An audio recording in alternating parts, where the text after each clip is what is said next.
क्या डिफरेंस पड़ क्या है इस साझेदारी की निवृत्ति और मृत्यु में अंतर। ठीक है, जब अवकाश ग्रहण मतलब रिटायरमेंट और डेथ में डिफरेंस पड़ जाना। ठीक है, रिटायरमेंट ऑफ पार्टनर और रिटायरमेंट ऑफ डेथ। हाँ।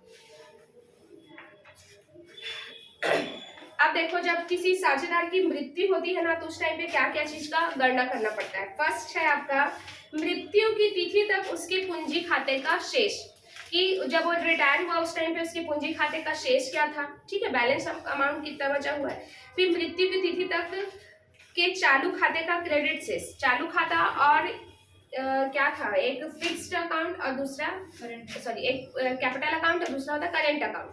ठीक है, कैपिटल अकाउंट में सिर्फ क्या लिखा जाता है, जो आपका कैपिटल लगा रहता है उसका बस एंट्री किया जाता है। जबकि आपके चालू खाते में, चालू मीन्स होता है करंट, मतलब जो साल भर हमेशा आपको आपसे साल भर में जो आपका पैसा जा रहा है या फिर आपको पैसा मिल रहा है, वो सब का एंट्री होता है।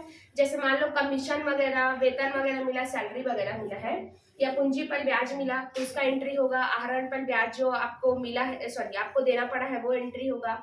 आहरण जो किया है आपका, उसका एंट्री होगा। तो ये सब किस में होता है, चालू में। लेकिन जबकि कैपिटल अकाउंट में किसका एंट्री होता है, सिर्फ और सिर्फ कैपिटल का। ठीक है, जैसे मान लो स्टार्टिंग में जो कैपिटल लगाते हैं ना, फर्स्ट चैप्टर जब पढ़ाई थी उस टाइम पे पढ़ाई थी इसको मैं। ठीक है, जो फर्स्ट वाला चैप्टर है, तो पूंजी खाते में सिर्फ किसका एंट्री होता है, पूंजी का मतलब कैपिटल का बस। ठीक है, कैपिटल का बैलेंस किधर लिखाता है, ओपनिंग बैलेंस, क्रेडिट साइड में। ठीक है, इस साइड दिखाएगा आपका by balance, brought down starting वाला ब्रॉड डाउन देखो लाया गया। ठीक है, अब फिर लास्ट में आपका जब होता है तो क्या होता है, टू बैलेंस कैरी डाउन। ठीक है, ले जाया गया। वैसे चालू खाते में क्या लिखा था, जो साल भर आपका जो हमेशा, जैसे मान लो आपको साल भर पूंजी पर ब्याज मिलेगा, हर साल मिलेगा, पूंजी पर ब्याज मिलते जाएगा ना आपको, तो वही सब चीज यहाँ पर लिखाएगा। वेतन कमीशन वगैरह मिल रहा है वो लिखाएगा।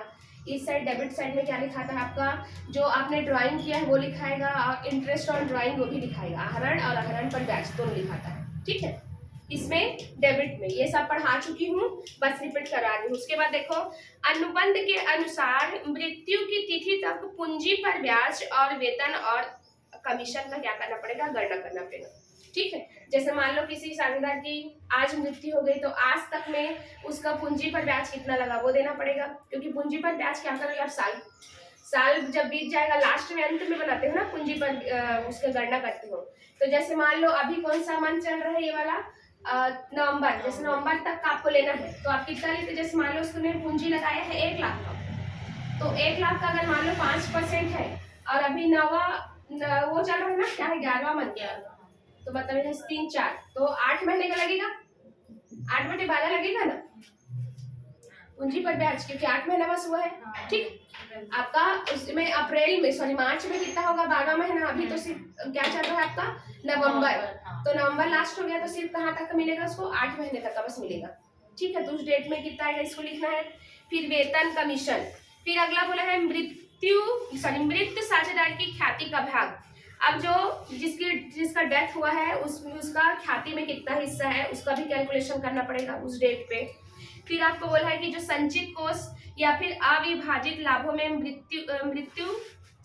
साझेदार का भाग, आपका जो भी, जैसे मान लो फर्म का आपका इस टाइम पे दिखा रहा है कितने का, 10,000 का संचित मतलब रिजर्व दिखा रहा है। ठीक है, जनरल रिजर्व दिखा रहा है या फिर प्रॉफिट एंड लॉस दिखा रहा है, तो उसमें उसका कितना हिस्सा होगा उसको देना पड़ेगा ना उसके उत्तराधिकारी को, तो उसको क्या करेंगे, उसका भी कैलकुलेशन करना पड़ेगा यहाँ पर। फिर लिखा है कि संपत्तियों एवं दायित्वों का पुनर्मूल्यांकन के लाभ का भाग। अब क्योंकि उसके जैसे मान लो कोई, जैसे सेम आप लोग पढ़े हो ना कि साझेदार की जब रिटायरमेंट होता है तो उस टाइम पे भी रीवैल्यूएशन करते हैं ना, ताकि रीवैल्यूएशन की वजह से आपके संपत्ति और दायित्व में क्या वृद्धि और कमी हुआ है। ठीक है, एसेट्स और लायबिलिटी में उसका फिर से रीवैल्यूएट करते हैं उसको, फिर इसके बाद उसमें प्रॉफिट हुआ है कि लॉस हुआ है ये निकाल के उसके कैपिटल अकाउंट में ट्रांसफर करते हैं कि नहीं, पता है, नहीं पता, करते हैं कैसे, नहीं रीवैल्यूएशन अकाउंट बनाए थे है ना, तो इसमें कमी वृद्धि होगा तो आप उसका शेष निकालते हैं, बैलेंस, फिर उसका जो बैलेंस होता है उसके कैपिटल अकाउंट में क्या होता है, ट्रांसफर होता है। तो सेम इसमें भी करना, जैसे कि इसमें करते थे रिटायरमेंट में, निवृत्ति, उसमें अवकाश में। अवकाश मीन्स क्या होता है, अपनी इच्छा से निकलना, और मृत्यु मीन्स तो क्या है, आकस्मिक हो गया वो, है ना। फिर बोला है कि मृतक साझेदार का विगत अंतिम खातों की तिथि तक लेकर मृत्यु तक के फर्म द्वारा अर्जित लाभ। जैसे मान लो लास्ट में हमारा अंतिम खाता कब बना होगा, मार्च में, और जैसे इस डेट में अगर वो क्या हो रहा है, साझेदार अगर उसकी मृत्यु हो रही है, तो मार्च से लेके अभी तक का जितना भी हम लोग ने क्या किया, लाभ अर्जित किया है, फर्म ने लाभ अर्जित किया है, उसमें उसका हिस्सा निकालना है इसमें, ठीक है। फिर अगला लिखा है संयुक्त जीवन पॉलिसी में उसका हिस्सा। जैसे मान लो अगर संयुक्त जीवन पॉलिसी वाला आपका इधर अलग से लिखा है जॉइंट लाइफ इंश्योरेंस पॉलिसी, उसमें भी अगर उसका हिस्सा है तो उसका भी वैल्यूएशन करना पड़ेगा, ठीक। तो ये सब चीज का जब किसी साझेदार की मृत्यु होती है सबका कैलकुलेशन करना पड़ता है, ठीक है ना। अब देखो आगे क्या लिखा है कि कुछ जो भी आपके कुछ उपयुक्त राशि जो जितना भी अभी हम पढ़े हैं ना, उसका उसके खाते में क्या क्या चीज ट्रांसफर किया जाएगा वो लिखा हुआ है आपके बुक में, लिखा हुआ है। जैसे क्या क्या चीज को उसके कैपिटल अकाउंट में क्रेडिट और डेबिट किया जाएगा। जैसे क्या लिखा है, फर्स्ट मृत्यु की तिथि तक की गई आहरण और आहरण पर ब्याज, ठीक है।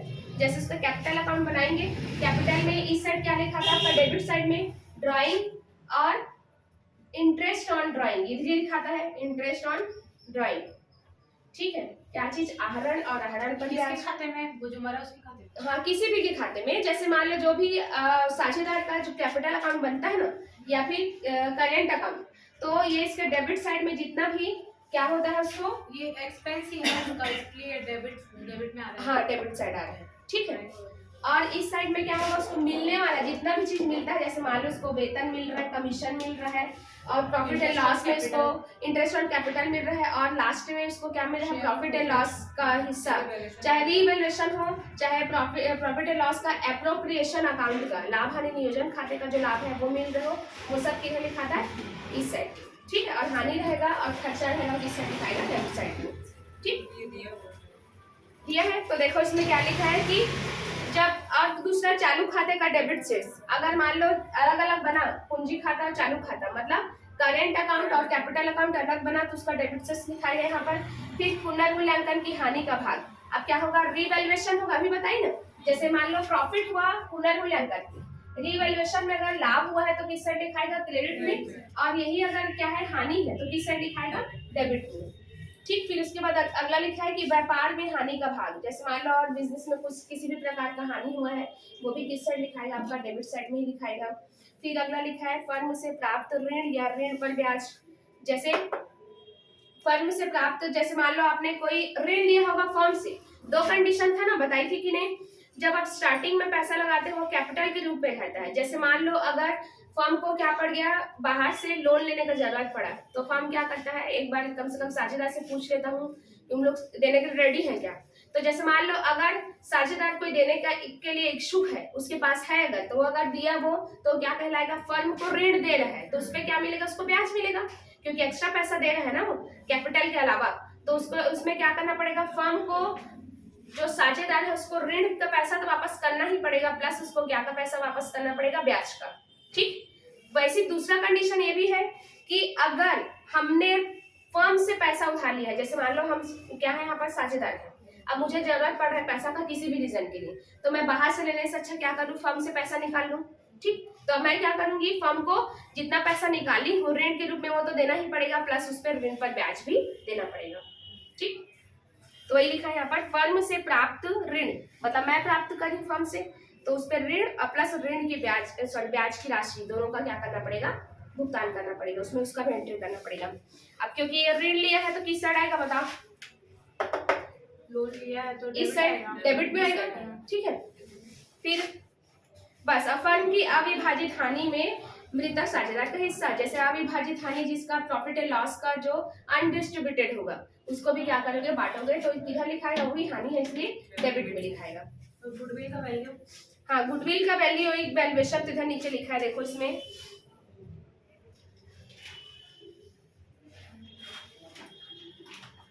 देखो इसमें फॉर्मूला लिखा है ना कि जब लाभ की गणना कैसे की जाएगी, जब किसी साझेदार की मृत्यु हो जाएगी, वो तो कोई डेट फिक्स नहीं है, कभी भी हो सकता है वो, तो उस टाइम पे लाभ की गणना कैसे किया जाता है देखना इसमें। दिया है आप लोग के बुक में। खेमिका आवाज आ रही है कि नहीं? लेकिन हम लोग खेमिका के बात में नहीं मेरे भाई। हाँ अब आइए।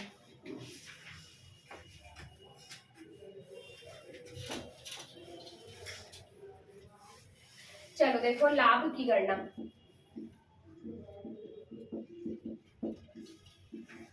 ठीक है, लाभ की गणना इसमें इस टाइम पे कैसे होगा? वर्ष के मध्य में अगर किसी साझेदार की मृत्यु हो जाती है तो संलेख में वर्णित विधि के द्वारा चिट्ठे की तिथि से मृत्यु तक की तिथि तक के लाभ का हिस्सा मृतक साझेदार के उत्तराधिकारी को देय होता है। ठीक है, जैसे मैं अभी अभी बताई ना आपको कि जैसे पिछला महीना कब बना है, अकाउंट तैयार हुआ है किसमें, मार्च में लास्ट हुआ। मार्च से नवंबर तक में लाभ का गणना होगा और लाभ में जितना हिस्सा मिलेगा किसको मिलेगा, मेरे उत्तराधिकारी को मिलेगा। ठीक है, तो यहाँ पर क्या होगा फिर, गत वर्ष में लाभ या गत वर्ष के औसत लाभ जैसे कि संलेख में व्यवस्था की गई है के आधार पर कुछ दिनों का लाभ ज्ञात किया जाता है, कुल दिनों का लाभ ज्ञात किया जाता है और इस प्रकार ज्ञात किए गए लाभ में मृतक साझेदार का हिस्सा ज्ञात कर लिया जाता है। सिंपल है, देखो अनुपातिक लाभ निकालना पड़ेगा ना इसमें। चलो देखो इसमें क्या होगा, सबसे पहले है समय के आधार पर। समय के आधार पर, समय के आधार पर जब क्या बोला, फर्म का मृत्यु तिथि तक के अनुपातिक लाभ। पहला पॉइंट आप लोग में दिया है कि नहीं, जिस टाइम पे उसका मृत्यु हुआ ना उस टाइम पे फर्म का अनुपातिक लाभ कितना है ये निकालना है।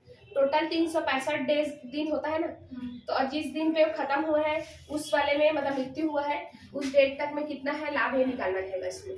ठीक, हाँ वही वाला है। तो देखो इसमें पहला क्या है, फर्म का मृत्यु तिथि तक का अनुपातिक लाभ। ठीक, इसमें फॉर्मूला क्या है,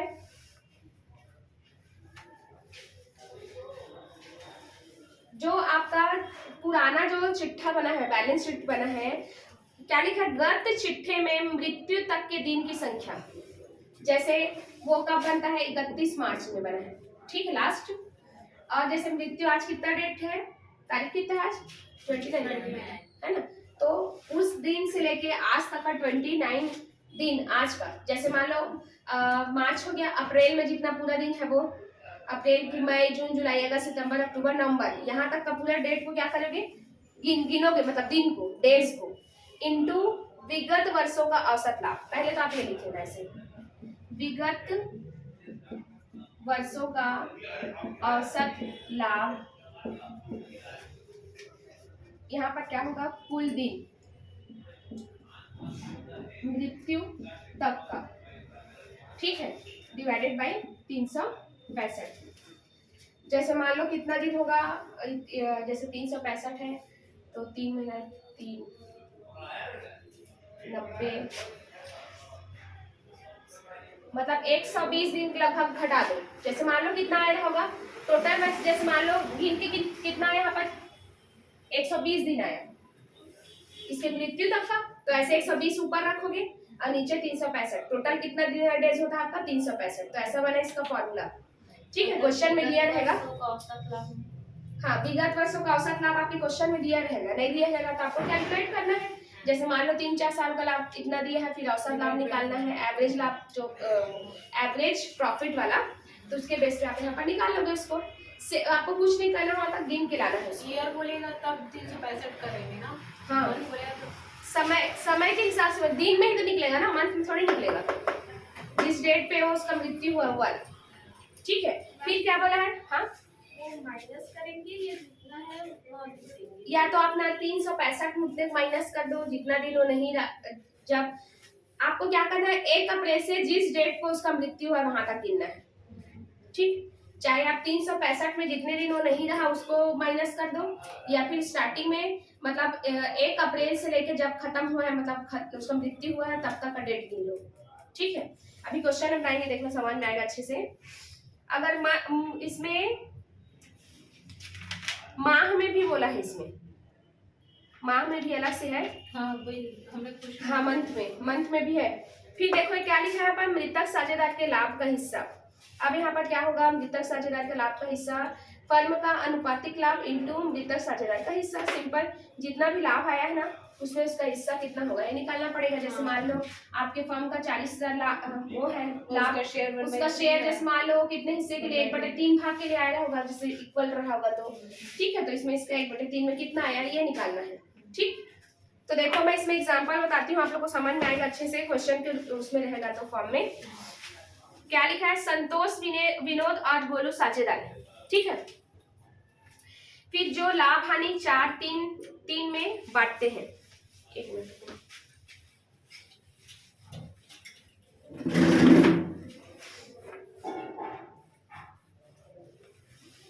संतोष, विनोद और गोलू, ठीक, कितना 4-3 में अपने लाभ हानि को बांटते हैं। फिर लिखा है कि गोलू की मृत्यु 31 मई 2006 को हुई। ठीक है, गोलू मतलब यहाँ पर इसकी मृत्यु हो जाती है कब, 31 मई 2006। ठीक है 2006 को। फिर बोला है कि फर्म के लेखे प्रति वर्ष कब बंद होते हैं, 31 दिसंबर को बंद होते हैं ना। तो कौन सा ईयर है ये, कैलेंडर वर्ष है। ठीक है, कैलेंडर ईयर है, जबकि फाइनेंशियल ईयर वित्तीय वर्ष क्या होता है, 1 अप्रैल से 31 मार्च को खत्म होता है। ठीक है, और जो 1 जनवरी से लेके 31 दिसंबर तक खत्म होता है वो किस क्या होता है, ये आपका कैलेंडर वर्ष होता है ना। और ये क्या होता है, वित्तीय मतलब फाइनेंशियल ईयर। तो देखो इसकी मृत्यु कब हो रही है, मई में। फिर लिखा है कि विगत 5 वर्षों के लाभों के आंकड़े इस प्रकार है। ठीक, क्या क्या लिखा है, 30,000, 5 साल का पूरा दिया हुआ है ना यहाँ पर, 30,000, 36,000, 40,000 प्लस 40,000, 34,000, 34,000, 45,000 सब प्रॉफिट ही है ना। हाँ ठीक है, तो ये 5 साल का क्या दे दिया है, लाभ दे दिया है। फिर लिखा है कि मृत साझेदार के लाभ की गणना कीजिए, यदि लाभ की गणना विगत 5 वर्षों के औसत लाभ के आधार पर की जाती है। तो सबसे पहले आपको क्या निकालना है, विगत वर्षों का औसत लाभ, मतलब जो प्रीवियस ईयर का आपका क्या है एवरेज प्रॉफिट है वो निकालना है। तो कैसे निकलता है एवरेज प्रॉफिट, इन पांचों को जोड़ो और 5 से भाग दो, 37 हाँ, जोड़ो एक बार और, 30, 36, 40 और ये 34 है। पूरा इसका कितना आ रहा है, 175 आ रहा है टोटल। नहीं पता, 185 इसका 37 आना चाहिए। ठीक, हाँ तो 37 है। ठीक है 37 आए। अब ये तो निकला आपका एवरेज प्रॉफिट, औसत लाभ। पता है कि नहीं औसत लाभ कैसे निकलता है, ये 5 साल का पूरा लाभ जोड़े या 5 से 36, 40, 34, 35 है ना, नहीं 45 हाँ। ठीक है, तो इस वजह से इसका कितना आया आपका एवरेज प्रॉफिट कितना आया, 37 आया। ठीक है, अब इसमें अब एवरेज प्रॉफिट के बेस पे निकालना है बोला तो 37 आ गया। अब देखते हैं हम लोग कि गोलू का उस डेट पे प्रॉफिट कितना रहा होगा, 31 मई को मतलब कितना महीना, दिसंबर में खत्म हो गया ना, जनवरी, फरवरी, मार्च, अप्रैल, मई, 5 महीना। ठीक है,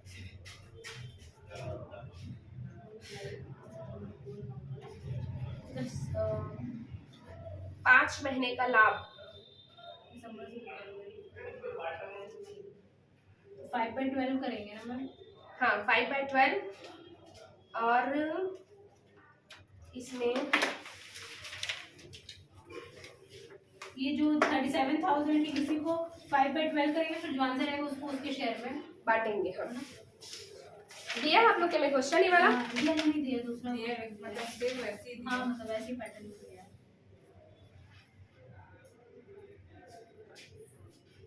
कितना आ रहा है देखो तो करके, यहाँ पर देखो इसमें क्या हो जाएगा, क्योंकि मंथ में निकाल रहे हो ना, तो 5 डिवाइडेड बाई 12, ठीक है, मंथ में होगा तो विगत वर्ष का आपका लाभ मिलता है 5 डिवाइडेड बाई 12, कितना आ रहा है देखो करके,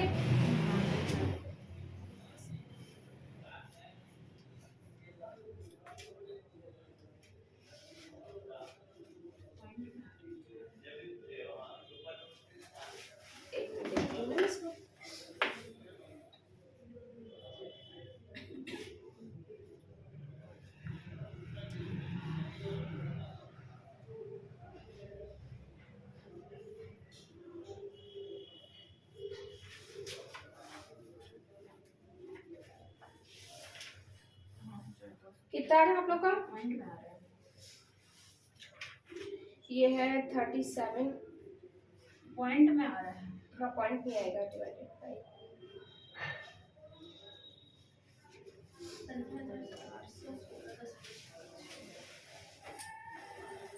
ये पूरे साल भर का हुआ और औसत लाभ होगा है।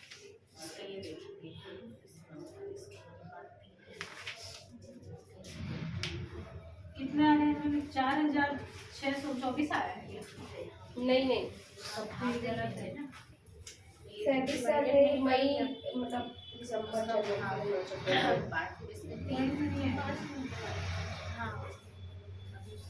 देखो इसमें क्या बोला है, देखो एक चीज गड़बड़ हो गया यहाँ पर, क्योंकि ये 5 साल का आपका क्या बोला है प्रॉफिट है, इसलिए ना डिवाइडेड बाई 5 भी करेंगे इसको, ठीक है, तब हाँ डिवाइडेड बाई 5, एवरेज निकालने के लिए 5 से किए। हाँ लेकिन नहीं, इसमें 5 साल का ये औसत लाभ है बोला है ना, इसलिए 5 से डिवाइड करेंगे तभी आएगा, नहीं आएगा। 5 से डिवाइड कर, हाँ क्यों दिखाओ आप लोग के में, ऐसा तो हम लोग को नहीं किया है।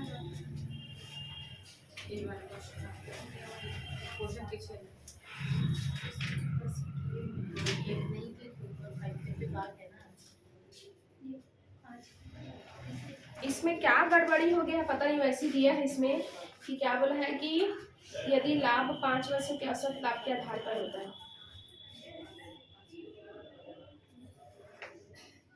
अकाउंटिंग ईयर मतलब मार्च में है, अकाउंटिंग ईयर मतलब मार्च वाला। हाँ इसमें ठीक किया, जैसे हम लोग कर रहे थे वैसे ही किया है, ये नहीं लिया है ना, इसमें गलत वो किया है।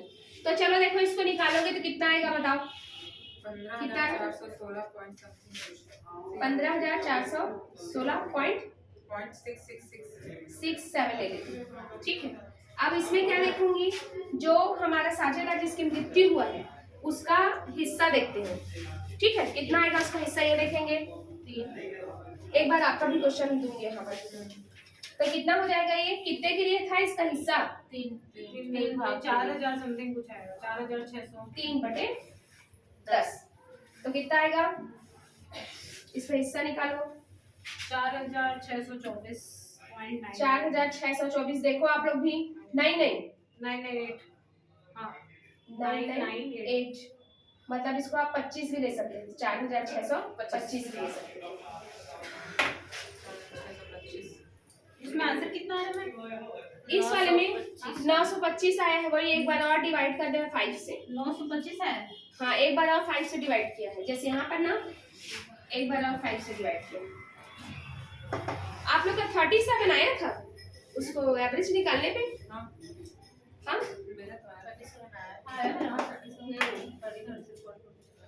जबकि इसको सिर्फ 5 मंथ का उसका लाभ निकालते तो आपका इतना ही आ रहा है।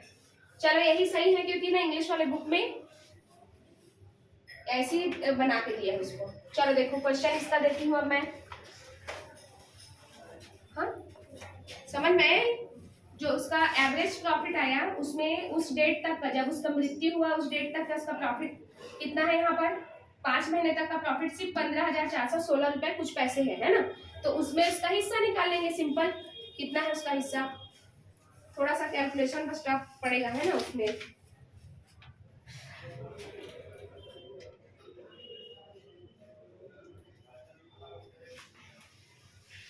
चलो देखो नेक्स्ट अगला क्वेश्चन दे रही हूँ, इधर देख लीजिए होगा क्वेश्चन होगा ना इसमें, वही फिर आंसर को मत करते गलत।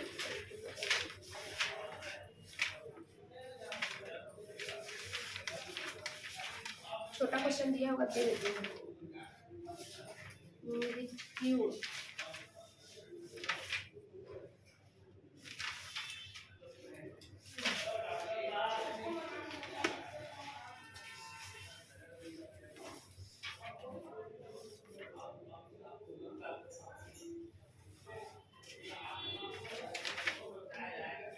छोड़ो, इसमें भी नहीं देती, फिर इसी दे दूँ।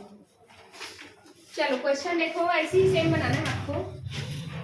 अगर डेज में बोलेगा तो डेज में करना पड़ेगा 365, अगर मंथ में है तो 1।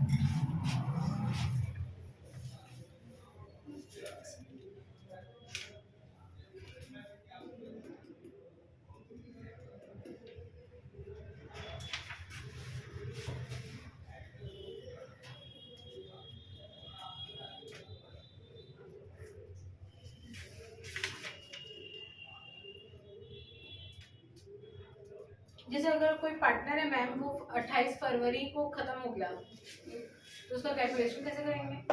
किसको? कोई पार्टनर है वो 28 फरवरी को खत्म हो गया, हाँ, उसको तो 28 पूरा चला गया ना। हाँ एक ही महीना बस बचा। हाँ, तो आप क्या करेंगे? 11/12 करेंगे। 11/12 तो फरवरी पूरा खत्म हो गया ना। हाँ, तो किसमें पहुंचा वो? एक ही महीना बस बचा है ना। हाँ, तो 11/12 नहीं लिखो। अगर ये 31 मार्च को अकाउंटिंग ईयर क्लोज होता है उसका, हाँ तब फाइनेंशियल उसमें लिखा रहेगा ना, डेट तो लिखा ही रहेगा कौन सा ईयर है आपका। देखो इसमें राम मोहन और परम, राम मोहन और परम साझेदार हैं, ठीक है। फिर बोला है कि जो परम है, परम का की मृत्यु कब हो रही है? 29 फेब को, ठीक है। अकाउंटिंग ईयर बोला ना, 3 complete year of the profit before death. मतलब इसका क्या बोला है आपको?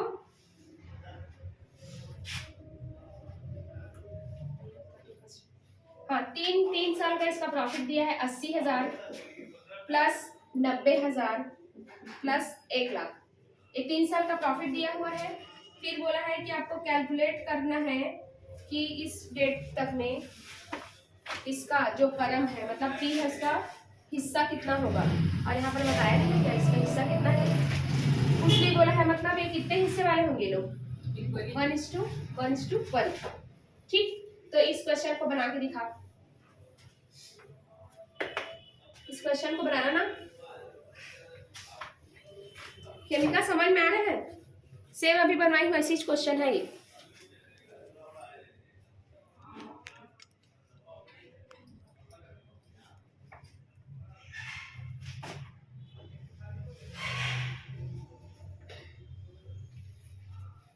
फरवरी को खत्म हो रहा है। हाँ, और क्या है अकाउंटिंग ईयर, मतलब 31 दिसंबर, 31 मार्च वाला ना? 31 मार्च वाला।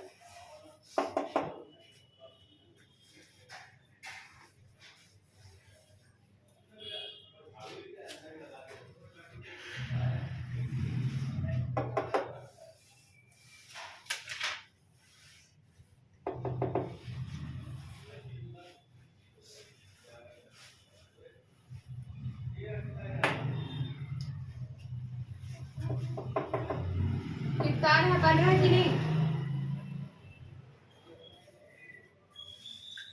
इसमें मंथ में 2 लेंगे ना मैम, मेरे को समझ नहीं आ रहा। किसको? आपको? केमिका? Yes ma'am. ओके, चलो देखो इसमें आपको क्या करना है। इक्वल ही है मैम, इक्वली है, हाँ। 3 साल